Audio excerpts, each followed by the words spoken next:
এই রান্নাটা খাওয়ার পর যদি বলি এর মধ্যে ওল আছে, বিশ্বাস করবে যারা ওলের নাম শুনলেই নাক সেটকায় তাদেরও আজ প্লেট চেটে খাওয়াবে এই রেসিপি। প্রথমেই ওল আর অল্প আলু প্রেশার কুকারে ভালো করে সিদ্ধ করে অন্যদিকে ছোট্ট চিংড়ি মাছ নুন হলুদ দিয়ে তেলে হালকা ভেজে তুলে নেব। এবার ওল আলু ঠান্ডা হয়ে এলে ভালো করে মেখে এর মধ্যে দিচ্ছি কাঁচা লঙ্কা, পেঁয়াজ, আদা রসুন চপ করে।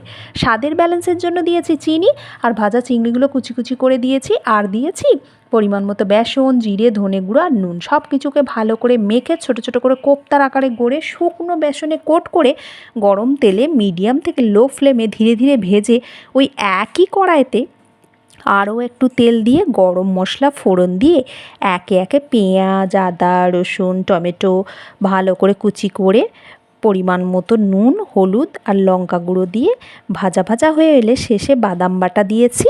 সামান্য জল দিয়ে মশলাটা ভালো করে কষিয়ে তেল কেটে এলে পরিমাণ মতো গরম জল দিয়ে গ্রেভিটা ফুটে উঠলে কয়েকটা কাঁচা লঙ্কাও দিয়েছি।